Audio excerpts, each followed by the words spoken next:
Hello friends, welcome to back my channel. तो स्वागत है आपका आ लव लेटर पार्ट 2 में। अगर आपने इसका पार्ट 1 नहीं देखा है तो प्लीज़ आप उसे जाकर देख लें, डिस्क्रिप्शन में लिंक है, वरना आपको ये पार्ट समझ में नहीं आएगा। तो बिना देरी के स्टार्ट करते हैं।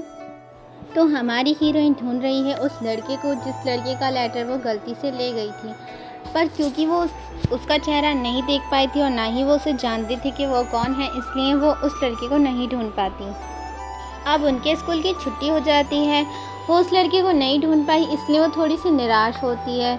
पर जब वो जा रही होती है घर की तरफ तो उसका ब्रेसलेट एक लड़के के बैग में फंस जाता है और वो लड़का हेडफोन लगाकर सॉन्ग सुन रहा था। और यूका उसे बताने की बहुत कोशिश करती है, बहुत चिल्लाती है, पर वो उसकी बात नहीं सुनता और बिना सुने बस में चढ़ जाता है और उसके साथ साथ यूका को भी बस में चढ़ना पड़ता है। वो दोनों अब बस में चढ़ चुके थे। यूका को ये भी नहीं पता था कि वो बस जा कहाँ रही है और वो लड़का उसकी बात सुन ही नहीं रहा था। यूका उसे बहुत कोशिश करती है अपना ब्रेसलेट निकालने की, पर उसका ब्रेसलेट निकलता नहीं है। जब लड़के को थोड़ा एहसास होता है कि उसके पीछे से कोई कुछ खींच रहा है तो वो अपने हेडफोन्स निकाल कर पीछे की तरफ जब देखता है तो यूका को उस पर बहुत ज़्यादा गुस्सा आता है, मतलब बहुत ज़्यादा गुस्सा आता है और वो उसे पता नहीं क्या क्या सुना देती है उस वक्त। और बेचारा वो लड़का कुछ भी नहीं कह पाता और साइड वाले मतलब जो बस में लोग थे वो सब उन्हें अजीब तरीके से देख रहे थे तमाशे की तरह और उनकी लड़ाई को एंजॉय भी कर रहे थे। वो बेचारा लड़का बहुत ज़्यादा नर्वस होता है कि ये भाई क्या हो रहा है मेरे साथ, और यूका किसी को देखती नहीं है और वो बस सुनाती रहती है। सारा गुस्सा, सारी भड़ास वो उस लड़के के ऊपर निकाल देती है। एक तो उसे पहले से ही थोड़ा सा निराश थी वो, पर वो सारा गुस्सा अपना उस लड़की पर उतार देती है और इसी बीच उनकी लड़ाई में उनका स्टेशन मिस हो जाता है और वो बहुत ही दूर पता नहीं कहाँ चले जाते हैं, जहाँ उन्हें खुद भी नहीं पता कि वो कहाँ हैं। वो लड़का यूका को बताने की तो कोशिश करता है कि उनका स्टेशन निकल रहा है, पर यूका चुप ही नहीं हो रही थी और वो उसकी कोई बात नहीं सुनती। जब यूका थोड़ी सी शांत हो जाती है और उसे ये एहसास होता है कि उनका स्टेशन मिस हो चुका है और वो घर से बहुत दूर आ चुकी हैं, जहाँ उन्हें खुद नहीं पता कि वो कहाँ हैं, और फिर इसके बाद तो वो गुस्से से लाल पीली हो जाती है, उसे और ज़्यादा गुस्सा आने लगता है। पर अब वो दोनों कुछ कर भी नहीं सकते थे। वो दोनों उस बस से उतरते हैं और नेक्स्ट बस का इंतज़ार करते हैं, पर शाम हो जाती है और शाम तक उन्हें कोई बस नहीं मिलती। उन्हें ये थोड़ा अजीब लगता है। फिर वहाँ पर एक शॉप थी तो वो उस शॉपकीपर से जाके पूछते हैं कि यहाँ से मतलब कोई बस यहाँ से जाएगी कि नहीं। और वो शॉपकीपर उन्हें बताता है कि यहाँ से सारी बस सुबह को ही जाती हैं और शाम की कोई बस नहीं है, और अब तक की तो सारी बस निकल चुकी हैं और अब यहाँ से कोई भी बस कहीं पर भी नहीं जाएगी। इस बात को सुनकर तो है जो हमारा हीरो है, जो वो लड़का है उसका नाम हैरी होता है, वो थोड़ा-सा निराश हो जाता है कि अब भला वो कैसे घर जाएँगे, शाम तो हो चुकी थी, उनके परिवार वाले चिंता कर रहे होंगे। यूका को भी थोड़ी-सी निराशा फ़ील होती है कि वो मतलब अब क्या करेंगे, कैसे जाएँगे, उन्हें तो ये भी नहीं पता कि वो है कहाँ, और उनके पास फ़ोन नहीं थे क्योंकि वो सिर्फ़ स्कूल में पढ़ते थे। पर फिर भी वो कोशिश करते हैं और सोचते हैं चलो हम किसी रास्ते तो जाएँ, हो सकता है हम किस्मत से घर पहुँच जाएँ। फिर वो एक रास्ते की तरफ चलने लगते हैं दोनों साथ में। यूका को बहुत गुस्सा आ रहा था पर वो कुछ कह भी नहीं सकती थी, और हैरी भी कुछ नहीं कह रहा था क्योंकि वो भी निराश था कि अब वो घर कैसे जाएंगे। वो दोनों बस यही सोच रहे थे कि वो अब घर कैसे जाएंगे और बस एक सड़क पर चलते जा रहे थे।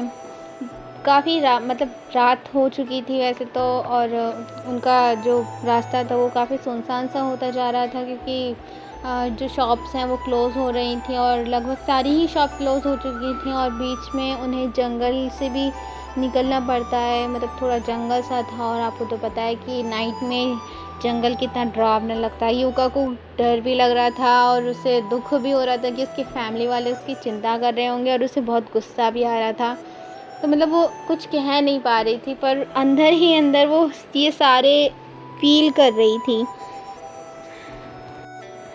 फिर इसके बाद ये दोनों बहुत ही भूखे थे क्योंकि घर तो पहुंच नहीं पाए, तो कुछ खाना भी नहीं खाया, बस जो स्कूल में खाया था वही खाया होता, और उनके लंच में भी कुछ नहीं होता।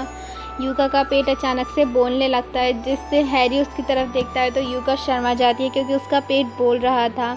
फिर हैरी और यूका फिर चलते रहते हैं और हैरी सोचता है कि हो सकता है हमें किस्मत से कोई शॉप खोली मिल जाए, और किस्मत से उन्हें एक शॉप खोली भी मिल जाती है। और हैरी के पास थोड़े से पैसे थे, इसलिए वो थोड़ा सा फूड ख़रीद के लाता है यूका के लिए और अपने लिए। पर यूका गुस्सा थी हैरी से, इसलिए वो उसका फूड भी नहीं लेती, पर वो लड़का मतलब हैरी उसे मना ही लेता है और उसे दे देता है खाना। अब क्या करें, बेचारी को खाना पड़ता है क्योंकि वो बहुत ही ज़्यादा भूखी थी। फिर वो लेकर खा लेती है और उसके बाद वो फिर से अपने रास्ते चलते हैं। इधर यूका के फैमिली मेम्बर्स को भी मतलब बहुत ज़्यादा टेंशन हो रही थी कि यूका कहाँ चली गई, अब तक रात हो चुकी है, इतना टाइम हो चुका है, वो घर नहीं आई है। तो वो पुलिस कंप्लेंट कर देते हैं और पुलिस यूका को ढूंढने में लग जाती है। और इधर हैरी के पेरेंट्स भी चिंता कर रहे होते हैं कि हैरी पता नहीं कहाँ चला गया। मतलब खैर उन दोनों के ही पेरेंट्स चिंता कर रहे होते हैं। यूका को भी यह एहसास हो जाता है कि उसके पेरेंट्स काफ़ी फ़िक्र कर रहे होंगे और इस बात पर उसे थोड़ा रोना सा भी आ जाता है। पर वो यहाँ पर अपने आप को संभालती है और इतने ही अचानक से उसका पैर फिसल जाता है, जिससे वो जंगल की तरफ गिर जाती है। अब क्योंकि जंगल से रोड काफ़ी ऊंची थी तो उसे थोड़ी खरोंचें भी आ जाती हैं और उसे बचाने के चक्कर में हमारा जो हीरो है हैरी, वो भी गिर जाता है। हैरी को भी थोड़ी बोरी खरोंच आ जाती हैं, पर वो दोनों ही संभल जाते हैं और खड़े हो जाते हैं। अब रोड बहुत ही ऊंची थी तो वो उस पर चढ़ नहीं पाते, इसलिए वो सोचते हैं कि शायद हमें जंगल से ही कोई रास्ता मिल जाए। और जंगल बहुत ही डरावना लग रहा था और रात में अजीब अजीब सी साउंड आ रही थी, जिससे यूका काफ़ी डर रही थी। पर यूका को एक तरफ ये भी प्रॉब्लम थी कि वो बहुत ज़्यादा फ़िक्र कर रही थी कि उसके मॉम डैड उसकी चिंता कर रहे होंगे, और वो इसी बात पर अब कंट्रोल नहीं कर पाती, वो रो जाती है। और हैरी ये देखकर बहुत ही दुखी होता है कि ये सब मतलब थोड़ी बहुत उसकी भी गलती थी, और मतलब वो दोनों ही एक दूसरे की गलती की वजह से दोनों ही यहाँ फंस गए हैं। फिर वो उसे थोड़ा सा बिलीव दिलाने की कोशिश करता है कि तुम फ़िक्र मत करो, हम घर ज़रूर पहुँचेंगे और चाहे कुछ भी हो जाए मैं तुम्हें घर पहुँचा कर रहूँगा। वो अपने ऊपर उसे भरोसा दिलाता है। यूका भी उसकी बात का भरोसा करती है और वो अपने आप को जैसे तैसे संभालती है, और वो मतलब जैसे तैसे करके सुबह तक अपने शहर पहुंच जाते हैं। और ये देखकर यूका और हैरी दोनों ही बहुत खुश होते हैं कि फाइनली वो अपने शहर तो पहुंच गए। इसके बाद उन्हें पता था कि उन्हें कहाँ जाना है। तो जब हैरी अपना हैंकी निकालता है तो उसके पॉकेट से एक लेटर गिर जाता है, जिसे यूका देख लेती है और वो देखकर पहचान लेती है कि ये उसका लेटर है। ऑफ कोर्स उसने लिखा था तो उसे पता ही होगा, लेकिन वो वहाँ पर हैरी से कुछ नहीं कहती और हैरी जल्दी से उस लेटर को उठा के वापस अपनी पॉकेट में रख लेता है। इसके बाद हैरी यूका को उसके घर तक पहुँचा देता है। जब यूका घर जा रही थी तो वो अचानक से स्टॉप होती है और पीछे मुड़कर हैरी को देखती है। हैरी को कुछ समझ तो नहीं आता कि ये क्या हो रहा है, पर वो हैरी को देख के स्माइल करती है और वो हैरी की तरफ वापस आती है। हैरी थोड़ा शॉक्ड हो जाता है कि आखिर हो क्या रहा है। तो वो यूका हैरी के पास आकर उससे कहती है कि मैं जानती हूँ कि तुम्हारे पास जो लेटर है वो किसका है और तुम्हारा लेटर किसके पास है। ये सुनने के बाद हैरी काफ़ी शॉक्ड हो जाता है कि ये बात यूका को कैसे पता, पर यूका उसे बता देती है कि जो तुम्हारे पास लेटर है वो मेरा है और जो मेरे पास है वो तुम्हारा है। इतना वक्त साथ रहने के बाद इनके बीच काफ़ी अच्छी बॉन्डिंग हो चुकी थी, एक दूसरे को काफ़ी अच्छे से मतलब समझने लगे थे। और इसके बाद यूका कहती है अगर तुम चाहो तो तुम मेरा लेटर रख सकते हो, और मैं यहाँ इसलिए आई हूँ कि मैं तुमसे ये परमिशन मांग सकूँ कि क्या मैं तुम्हारा लेटर रख सकती हूँ। अब हैरी को थोड़ा सा मतलब खुशी फील होती है, वो स्माइल करता है। वो साफ साफ तो नहीं कहता कि हाँ रख सकती हो, पर वो गर्दन हिला के वहाँ से शर्मा के चला जाता है। उसके बाद यूका बहुत ही खुश होती है कि उसे फाइनली वो घर पहुँच गई है, और वो जल्दी से अपने घर की तरफ जाती है और देखती है कि वहाँ पर पुलिस है और उसके मॉम डैड काफ़ी परेशान हैं। वो जल्दी से जाके अपने मॉम डैड को हक कर लेती है और उनसे माफ़ी मांगती है कि मेरी वजह से आप इतना ज़्यादा परेशान थे, मुझे माफ़ कर दीजिए, मैं आज के बाद आपको कभी भी परेशान नहीं करूँगी। उसके मॉम डैड भी उसे हग कर लेते हैं और ये बहुत ही इमोशनल सीन था। हैरी भी अपने घर लौट जाता है और उसके बाद वो बताता है अपने मॉम डैड को कि उसके साथ क्या क्या हुआ था। उसके मॉम डैड भी उससे कहते हैं कि वो उससे बहुत ज़्यादा परेशान थे उसके लिए, और हैरी भी कहता है कि मुझे माफ़ कर देना, मैं आज के बाद ऐसा कुछ नहीं करूँगा। और यहाँ से हमारे हैरी और यूका की न्यू लाइफ स्टार्ट होती है, जो वो साथ में काफ़ी अच्छे से स्पेंड करते हैं।